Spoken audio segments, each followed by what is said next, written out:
نکاح کے تعلق سے، اصلاح معاشرہ کے تعلق سے چند باتیں آپ حضرات کے سامنے آپ کے گوش گزار کریں گے۔ امید ہے کہ آپ بغور سنیں گے۔ اللہ تعالیٰ ہم تمام کو عمل کی توفیق نصیب فرمائے۔ جو حضرات گیٹ کے پاس کھڑے ہوئے ہیں ان سے ہم گزارش کرتے ہیں آگے بڑھ کر جو اسٹیج کے قریب بیٹھے، برکت بھی اسی میں آئے گی۔ جو آگے بڑھتے ہیں اللہ اس کو بھی آگے بڑھاتے ہیں۔ جو حضرات ابھی کھڑے ہوئے بھائی اندر تشریف لے آئیں، ان قریب ہمارے اکابرین حضرات پہنچ رہے ہیں اور بہت جلد عقد کی کارروائی مکمل ہو جائے گی۔ جب تک دین کی لائن سے کچھ نکاح کے تعلق سے کچھ باتیں ہو جائے گی۔ قال النبی صلی اللہ علیہ وسلم من نکح فقد استکمل الایمان فلیتق اللہ فی النصف الباقی او کما قال علیہ السلام۔ نکاح کی شروعات جنت سے ہوئی ہے۔ سب سے پہلا دنیا کا نکاح جنت میں ہوا۔ حضرت آدم علیہ السلام اللہ نے آپ کو جنت میں داخل فرما دیا۔ ایک عرصے تک جنت میں رہنے کے بعد ان کا دل نہیں لگتا تھا، جنت میں ان کو وحشت ہوا کرتی تھی۔ اس کے بعد حضرت آدم علیہ السلام جنت میں لیٹے ہیں تو بائیں پستی سے اللہ نے حوا علیہ السلام کو پیدا فرمایا۔ حوا علیہ السلام جیسے آدم علیہ السلام اٹھے ہیں، دیکھا کہ کوئی خاتون بیٹھی ہوئی ہے، پوچھا کہ تم کون ہو؟ آدم علیہ السلام نے پوچھا کہ تم کون ہو؟ کہا کہ میں تمہاری سکون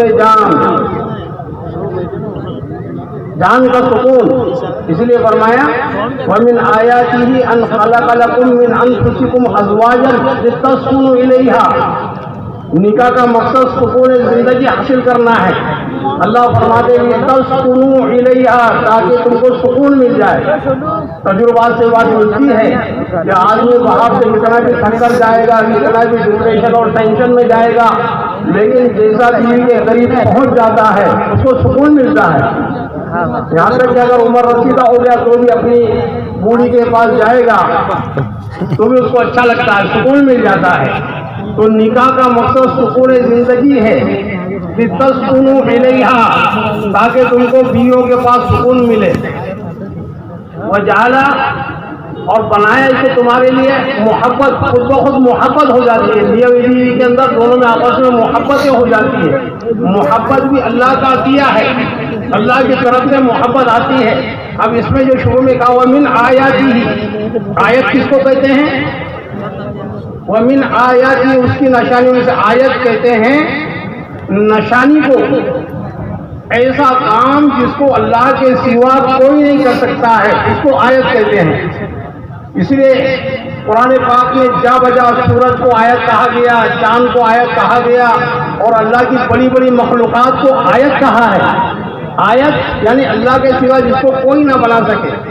قرآن پاک کی آیت کو بھی آیت اسی لیے کہتے ہیں، قرآن پاک کی آیت کو بھی آیت اسی لیے کہتے ہیں کہ اللہ کے سوا کوئی دوسرا قرآن پاک کی ایک آیت بھی نہیں بنا سکتا ہے، اس لیے اس کو آیت کہتے ہیں۔ تو نکاح بھی اللہ کی آیتوں میں سے ہے، اللہ ہی محبت ڈالتے ہیں۔ جب میاں بیوی کا نکاح ہو گیا، جب تک نکاح نہیں ہوا ان کا کوئی تعلق نہیں ہوتا ہے، لیکن جس وقت دونوں کا نکاح ہو گیا خود بخود قدرتی طور پر دونوں کے دلوں میں ایک دوسرے کی محبت بیٹھ جاتی ہے۔ اگر بیوی ہے اچانک کوئی آ کر کہے کہ بھائی تمہارا شوہر اس کا ایکسیڈنٹ ہو گیا، ابھی سے نکاح ہوا ہے، اور کہہ دے کہ تمہارے شوہر کا ایکسیڈنٹ، تو اس کو ایک تکلیف ہوگی اور رونا شروع کر دے گی۔ ایسا ہی اگر شوہر کو معلوم ہو جائے کہ جس لڑکی سے میرا نکاح ہوا ہے اس کو کوئی تکلیف پہنچ گئی، اس کو بھی تکلیف پہنچے گی، تو آپس میں محبتیں قائم ہو جاتی ہے۔ نکاح شروعات جنت سے ہیں۔ تو حضرت آدم نے پوچھا کہ تم ہماری کون؟ تو کہا کہ ہم سکون جان ہیں۔ کہا کہ ہم تمہارے کون؟ کہا کہ راحت جان، تمہاری وجہ سے ہم کو راحتیں ملے گی، اس لیے کمانے وغیرہ کے باہر کی محنتیں مرد کے ذمہ واجب کی گئی ہے۔ نان نفقہ شوہر پر واجب ہے، نان نفقہ یعنی کھانا پینا، رہنے کا مکان دینا، کپڑے وغیرہ، یہ سب شوہر کے اوپر واجب ہوتے ہیں۔ نکاح جو ہے شروعات جنت سے ہوئی۔ علماء کرام فرماتے ہیں کہ جنت میں بعد میں بھی نکاح رہے گا، نکاح بعد میں بھی رہنے والا ہے۔ ہماری دنیا کی جو بیویاں ہیں جنت میں بھی ہم کو ایسے ہی ملنے والی ہے، تو شروعات بھی جنت سے اور اختتام آخر میں بھی جنت میں نکاح رہے گا۔ اور علماء کرام فرماتے ہیں کہ نکاح بہت لمبی عبادتوں میں سے ہے، نکاح ایک بہت لمبی عبادت۔ جب ہم نماز پڑھتے ہیں تو نماز کے لیے ہم کو 10 منٹ لگیں گے، اس کا اتنا ہی وقت ہے۔ اگر روزہ رکھیں گے تو صبح سے لے کر شام تک یہ روزے کا وقت ہو گیا۔ اگر آدمی حج کو جائے گا، حج کے 5 ایام ہیں تو اس کا وقت ختم ہو گیا۔ زکوٰۃ کا وقت بھی بہت تھوڑا ہوتا ہے، دے دیا زکوٰۃ ختم ہو گئی۔ نکاح ایک ایسی عبادت ہے 50 سال 60 سال 80 سال 100 سال تک نکاح چلتا رہتا ہے، اتنی لمبی عبادت ہوتی ہے۔ اب نکاح جو ہے اس کے درجے ہوتے ہیں، نکاح کے اندر درجے ہیں۔ ایک نکاح ہوتا ہے فرض، نکاح کرنا فرض ہو جائے گا، ایک درجہ ہے نکاح کا۔ دوسرا درجہ واجب، نکاح کرنا واجب، یہ دوسرا درجہ ہے۔ تیسرا درجہ مستحب ہے، افضل ہے۔ پہلا درجہ جو فرض ہے کہ آدمی صاحب حیثیت، اس کے پاس اخراجات استطاعت ہے، مال و اسباب اس کے پاس موجود ہے، اور اس کے جذبات کے اندر انتشار ہے، گناہ کے اندر ملوث ہو جانے کا یقین ہو گیا، صاحب استطاعت ہے اور گناہ میں ملوث ہونے کا یقین ہے۔ علماء نے لکھا ہے کہ ایسے وقت میں نکاح کرنا فرض ہو گیا، گناہ میں ملوث ہونے کا یقین ہے۔ اب یہ فرض نکاح ہے، اس وقت نکاح کرنا فرض نہیں کرے گا تو گناہ ملے گا۔ دوسرا درجہ واجب آتا ہے، نکاح واجب، جو واجب نکاح ہے، اس کے تعلق سے فرمایا کہ آدمی صاحب استطاعت ہے اور گناہ میں یعنی دماغ میں انتشار بھی ہے، گناہ میں ملوث ہونے کا اندیشہ ہے۔ پہلے کیا تھا؟ یقین، گناہ کے اندر ملوث ہونے کا یقین تھا تو فرض تھا نکاح۔ اب گناہ میں ملوث ہونے کا اندیشہ ہے، خطرہ ہے کہ گناہ میں ملوث ہو جائے گا۔ علماء نے لکھا کہ آپ نکاح کرنا واجب، نکاح کرنا پڑے گا، نہیں کرے گا تو گناہ ملے گا۔ پھر فرمایا تیسرا درجہ ہوتا ہے کہ بھئی آدمی کے صاحب استطاعت ہے اور اس کے دل و دماغ میں کوئی انتشار نہیں ہے اور جذباتی خیالات اس کے دماغ میں نہیں آتے ہیں، لیکن نکاح کرنا پھر بھی افضل ہے۔ نکاح کرنا حضرت عبداللہ ابن مسعود رضی اللہ تعالیٰ عنہ فرماتے ہیں کہ اگر مجھے معلوم ہو جائے کہ میں 10 دن میں میرا انتقال ہو جائے گا تو بھی میں نکاح کروں گا، اس کے بعد میرا انتقال ہوگا۔ حضرت مغیرہ ابن شعبہ رضی اللہ تعالیٰ عنہ طاعون کے زمانے میں ان کی بیوی کا انتقال ہو گیا، پھر ان کو بھی طاعون گٹھلی آ گئی، لیکن کہا اپنے لوگوں سے کہ میرا نکاح کرا دو، میں چاہتا ہوں کہ مجھے یہ بات پسند نہیں ہے کہ بغیر نکاح ہونے کی حالت میں اللہ سے ملاقات کروں، نکاح کی ذمہ داری میرے اوپر ہونا چاہیے۔ تو نکاح عبادت، اب نکاح جو ہے اس کے اندر کچھ ارکان ہوتے ہیں، نکاح میں ارکان ہیں، ارکان اس کو فرض کہہ سکتے ہیں آپ۔ نکاح میں 2 رکن ہیں یعنی 2 فرض ہیں۔ ایک فرض نکاح کا یہ ہو گیا ایجاب، دونوں میں سے کوئی کہے میں نے تجھ سے نکاح کیا، دوسرا کہے میں نے قبول کیا، ایجاب قبول، یہ نکاح کے فرض ہے۔ دونوں میں سے کسی ایک طرف سے بھی اگر ایک رکن چھوٹ گیا نکاح نہیں ہوگا۔ اگر شوہر نے ایجاب نہیں کیا یا بیوی نے قبول نہیں کیا تو نکاح ہونے والا نہیں۔ یہ فرض ہے، جیسے نماز کے اندر 14 فرض ہے، ایک بھی فرض اگر چھوٹ گیا، بھائی جو پیچھے کھڑے ہوئے ہیں ان سے گزارش ہے کہ سامنے کی طرف آ جائے، گیٹ کے سامنے جو حضرات کھڑے ہوئے وہ سامنے کی طرف سے آ جائے، ان سے گزارش کی جا رہی ہے۔ ہمارے اس پروگرام کو کامیاب بنانے کے لیے ان سے درخواست کرتے ہیں کہ وہ سامنے آ جائے، انشاءاللہ ثواب بھی ملے گا۔ انتظام میں سہولت بھی رہے گی. آپ لوگوں سے امید ہے کہ قریب آ بھی جائیں گے, سب آ جائے بھائی. نوشہ جو بھی رہ گئے ہیں ان سے گزارش کی جا رہی ہے, جو نوشہ ابھی تک نہیں آئے ہیں ان سے گزارش ہے کہ بھائی وہ فوراً اسٹیج پہ آئے. اگر تھوڑی دیر لیٹ کر دیں گے تو پھر ان کا داخلہ نہیں ملے گا, ان کو اندر آنے نہیں دیا جائے گا. 22 نمبر جو نکاح ہے ان سے گزارش کی نکاح نمبر 22 شیخ مدثر شیخ بشیر فردہ پور والے, ان سے گزارش ہے جلدی آ جائے. اگر لیٹ ہو جائیں گے داخلہ نہیں ملے گا.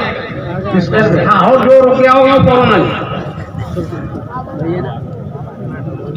بھائی ہم بار بار درخواست کر رہے ہیں کہ جو گیٹ کے اندر حضرات کھڑے ہوئے ہیں وہ ادھر سامنے کی طرف سے آ جائے. پہلے اللہ کی رحمت سامنے کی طرف اترتی ہے اور کوئی بھی چیز سامنے کی طرف سے تقسیم ہوتی ہے. جو حضرات گیٹ کی طرف کھڑے ہوئے سامنے آ جائے بھائی. اگر ہماری آواز ان تک پہنچ رہی ہے تو فوراً جو سامنے کی طرف آ جائے, ہماری مجلس کو رونق بخشے بھائی. نکاح کے اندر 2 فرض ہیں, ایک ہے ایجاب اور ایک ہے قبول. اب شریعت کے اندر اس میں کوئی پابندی نہیں ہے کہ پہلا رشتہ جو شوہر ہی دے گا, ایسی پابندی نہیں ہے. بیوی بھی رشتہ دے سکتی ہے. ہمارے اپنے علاقوں کے اندر ایسا ہے کہ شوہر ہی رشتہ لے کے جاتا ہے, شوہر ہی رشتہ لے کر جاتا ہے ہمارے علاقوں میں. لیکن پالنپور اور یو پی کے بعض علاقوں میں کبھی بھی نوشہ والے رشتہ لے کر نہیں جائیں گے. وہاں کا دستور یہ ہے کہ دلہن والے رشتہ لے کر ڈھونڈتے پھرتے ہیں. کبھی کبھی ایسا ہوتا ہے دلہن والے اس کے بعد جائیں گے بھائی ہماری بیٹی کر لو, کبھی اس کے بعد, اور کئی جگہ جانا پڑتا ہے. وہاں کا دستور وہ ہے. پالنپور اور یو پی کے بعض علاقوں میں ہمارے پاس دستور یہ کہ نوشہ والے ڈھونڈتے ہیں. شریعت نے پابند نہیں کیا ہے کہ پہلا رشتہ جو یہ لے کے جائے گا, کوئی بھی لے جا سکتا ہے. حضور پاک صلی اللہ علیہ وسلم کو پہلا رشتہ حضرت خدیجہ رضی اللہ عنہ خود اپنے پہل کی ہے. حضرت خدیجہ کی طرف سے رشتے کی شروعات ہوئی. تو دونوں کو آزادی ہے. ایجاب اور قبول یہ فرض ہے, ایک بھی چھوٹ جائے گا نکاح نہیں ہوگا. ایک واقعہ آیا ہے پاکستان کا. پاکستان کے اندر ایک وزیر کی بیٹی کا نکاح ہوا. ایک وزیر کی بیٹی کا نکاح پاکستان میں. 1 ہفتے تک کھانوں کے انتظام چلے ہیں, 1 ہفتے تک کھانے کا انتظام. اور اتنی پبلک اور اتنی مصروفیات تھی کہ بیوی سے حجاب کرنا بھول گئے. بیوی سے حجاب نہیں کر سکے. صبح سے لے کر شام تک کھانے کھانے کے اندر مصروف رہے, بیوی سے حجاب. شام میں شوہر اپنی بیوی کے روم میں جانے لگا, بیوی نے اندر سے دروازہ بند کر دیا. اس نے بہت کوشش کی کہ کھول دیں, وہ کھولنے کے لیے تیار نہیں ہوئی. ہم نہیں کھولتے ہیں. بہت دیر تک اس نے جو کوششیں کرنے کے بعد تھک گیا. اپنے والدین اور گھر کے لوگوں کو بلایا کہ وہ کیسی دلہن کر دیے ہیں, یہ دروازہ کھولنے کے لیے تیار نہیں. سب گھر والے جمع ہو گئے اور پھر کہا کہ میں ایسی کیا بات ہے کیوں نہیں کھول رہی. تو لڑکی نے کہا کہ میرے سے حجاب نہیں ہوا, میرے سے حجاب نہیں کیا گیا, بھی نکاح کا ہوا. پھر ان کو عقل میں بات آئی کہ بھی حجاب رہ گیا لڑکی سے. پھر اسی دن سب شام کو خاموش ہو گئے. صبح اٹھ کر اس لڑکی سے حجاب اور قبول ہوا. اس کے بعد پھر دونوں میاں بیوی کے تعلقات شروع ہو گئے. کہنے کا مطلب یہ 2 فرض ہے. نماز میں 14 فرض, ایک بھی فرض چھوٹ گیا تو اس کی نماز فاسد ہو جائے گی. واجب اگر چھوٹ گیا تو نماز میں, اگر واجب چھوٹ گیا تو سجدے سے لازم آتا ہے, اور اگر نہیں سجدے سے کریں گے جب نماز فاسد ہوگی. تو ایسے نکاح میں یہ 2 ارکان ہیں, ایجاب اور قبول. دونوں میں سے کسی ایک طرف سے چھوٹ جائے گا تو اس کے بعد نکاح فاسد نکاح ہوگا ہی نہیں. ایک بات ہو گئی. نکاح کے اندر شرط بھی ہے. نکاح کی شرط کیا ہے؟ مہر کا ہونا. مہر ضروری ہے اس کے اندر, نکاح کے اندر.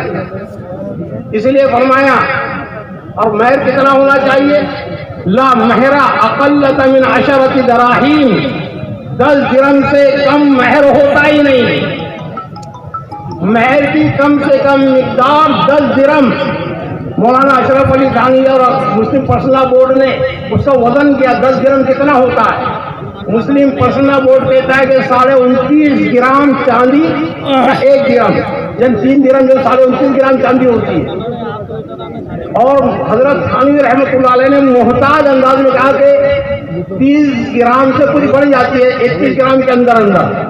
اب اس کی قیمت نہیں کی جائے گی. آج کے زمانے میں 10 درہم چاندی یعنی 30 گرام چاندی اس کی کیا قیمت بنتی ہے؟ آج کے زمانے میں 2000 سے اوپر ہی ہوگی. 2100 سے اوپر پکڑ لو. یہ ہے مہر کی کم سے کم حد. اس سے کم مہر میں نکاح نہیں ہوتا ہے. لوگ ابھی وہی پرانی باتیں ذہن میں لے کر بیٹھے ہیں. بعض لوگ آتے 786 مان لو. 786 کیا آئی؟ 700 جیسے بسم اللہ الرحمن الرحیم کے اعداد نکالنے کے بعد جیسے 786 بنتے ہیں ایسے ہی اور کچھ دوسرے دیوی دیوتاؤں کے نام بھی نکلتے ہیں اس سے. یہ تو اعداد ہے. ابجد حوض حسی کلمہ صافت جو ہوتے ہیں نا ان حروف سے اعداد نکلتے ہیں. اس سے کچھ بھی نکال سکتے ہیں آپ. جیسے بسم اللہ الرحمن الرحیم نکلتا ہے ایسے دوسری چیزیں بھی نکل جاتی ہیں. آج بھی لوگ 786 کو لے کر بیٹھے ہیں. تو نکاح کی کم سے کم حد 10 درہم 30-31 گرام چاندی اور جھکتا ہوا تو کم سے کم 2500 ہونا چاہیے. ایک جگہ ہمارا جانا ہوا کم سے کم آدھے گھنٹے تک ہمارے سے ان کی بات چلی تو بھی نوشہ والے ماننے کو تیار نہیں. جو نہیں ہم کو 786 رکھنا. علماء نے لکھا کہ یہ شرط ہے اگر بغیر مہر کو متعین کیے ہوئے نکاح ہو گیا تو مہر نصف واجب ہو جائے گا. جو خاندان میں چلتا ہے نا وہ مہر دینا پڑے گا. ایک جگہ جانا ہوا مہر کے تعلق سے بات ہم نے بولے بھائی مہر کتنا ہے اور نقدی ہے کہ ادھار ہے. یہ دونوں باتیں پوچھنا کمپلسری ہے. دونوں باتیں پوچھی جاتی ہے نقدی ہے کہ ادھار ہے اور کتنا ہے. تو وہ صاحب کہنے لگے بڑے میاں تھے وہ پرانے زمانے کے. بولے ارے قاضی کو کہاں سے لا لیا آپ نے؟ ان کو نہیں معلوم دام کون ہے. تو بولے یہ قاضی کو کہاں سے لا لیے؟ تو ان کے بعد جو پہلے ہوئے سلوڑ کے انہوں نے کہا حالی ہیں ان کو سامنے ایسا مت بولا حالی میں. پھر وہ ذرا خاموش. بولے بھائی میرا جو نکاح ہوا تھا وہ صاحب کہنے لگے میرا جو نکاح ہوا تھا مہر 1.5 کھجور تھا. کیا مہر تھا ان کا؟ 1.5 کھجور مہر کے اوپر ان کا مہر تھا. اس مہر کو ان کا ہو گیا. پتہ نہیں وہ بھی انہوں نے مرنے تک کیے کہ بعد میں معاف کرانا پڑا. یہ کوئی مہر نہیں ہوتا. کم سے کم حد مہر کی 2500 سے اوپر ہونا چاہیے. اور بہتر اس کے اندر یہ ہے کہ نقد مہر دیا جائے. زیادہ کی حد پر متعین نہیں کی گئی. مہر کی زیادہ کی حد مقرر نہیں ہے. تراضی طرفین میاں اور بیوی کی رضامندی کے اوپر مہر رکھا گیا ہے. کبھی کبھی ایسا بھی ہوتا ہے شوہر کہے گا میں اتنا مہر ہونے میں ہم کو منظور نہیں ہے اس سے زیادہ ہونا چاہیے. اور آج عربی ممالک کے اندر لاکھوں کے اندر مہر باندھا جاتا ہے. عربی ملکوں کے اندر آج بھی لاکھوں روپے مہر ہوتا ہے. پھر عورتوں کی شرطیں بھی رہتی ہیں. تو کہنے کا مطلب یہ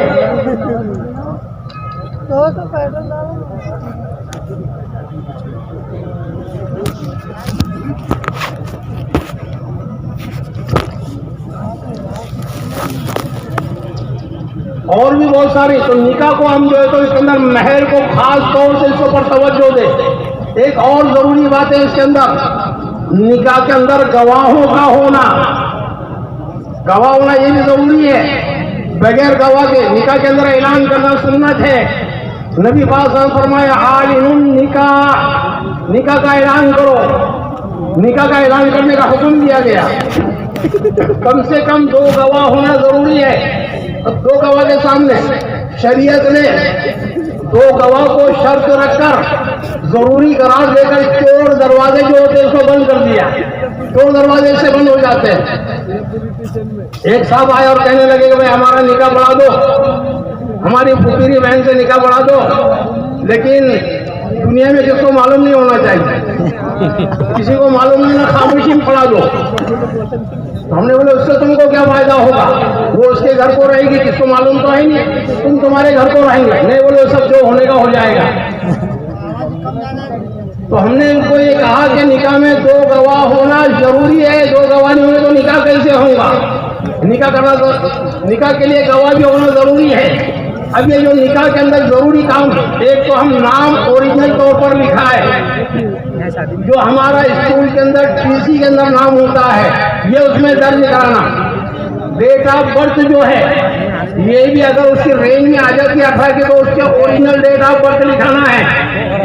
یہ تو بہت سارے مسائل ہوتے ہیں، حج کو جانا ہے، پاسپورٹ بنانا ہے، اب نام میں ڈسٹرب ہے، اسکول میں الگ نام، اور جو باہر جو دوسرے نام سے پکارا جا رہا ہے، نکاح کے اندر کوئی دوسرا نام۔ اچھے سمجھدار لوگ ان کے کئی کے ناموں کے اندر مسائل کھڑے ہو جاتے ہیں۔ اس واسطے نام کے اندر آج کل بڑا اس کا اہتمام کیا جا رہا ہے، اپنا اوریجن نام جو نام ہے یہی لکھا ہے، اب نکاح کو آسان کرنا ہے۔ اسی لیے حدیث نے فرمایا کہ اللہ نے نکاح کو حلال کر دیا، احل اللہ النکاح وحرم الصفاح، اللہ نے جو تو نکاح کو حلال کیا ہے اور بغیر نکاح کے ساتھ میں رہنے کو حرام قرار دیا ہے۔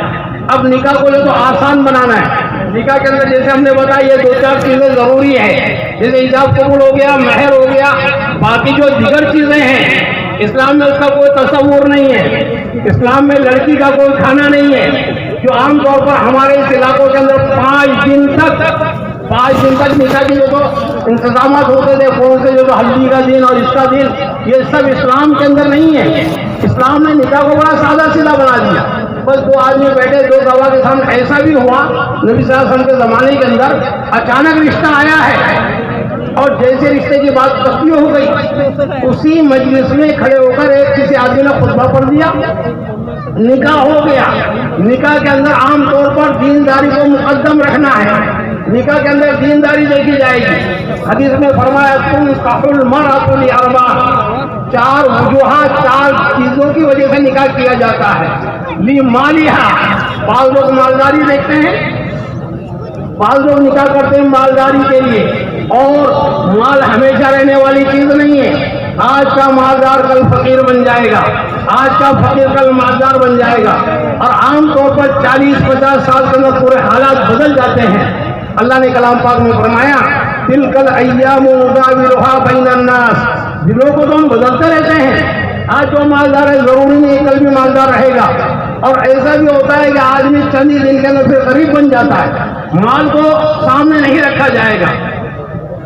لیکن لوگوں کے مزاج جو بنے ہوئے ہیں مال کی وجہ سے نکاح کرتے ہیں، اس لیے حدیث میں مقدم کر کے فرمایا تنکح المرأة لأربع لمالها، بعض لوگ مال کی وجہ سے نکاح کرتے ہیں کہ بھائی مالدار ہے، یعنی بیوی والے جو ہے دلہن والے مالدار ہے یا شوہر والے، اور اپنی لڑکی کا نکاح وہاں دیتے ہیں۔ حالانکہ ہمارے بزرگوں کا ترتیب یہ ہے، حضرت سعید ابن المسیب رحمۃ اللہ علیہ بہت بڑے ولی گزرے ہیں، سعید ابن المسیب بڑے اولیاء کرام میں ان کا درجہ ہے۔ ایک مرتبہ حجاج ابن یوسف نے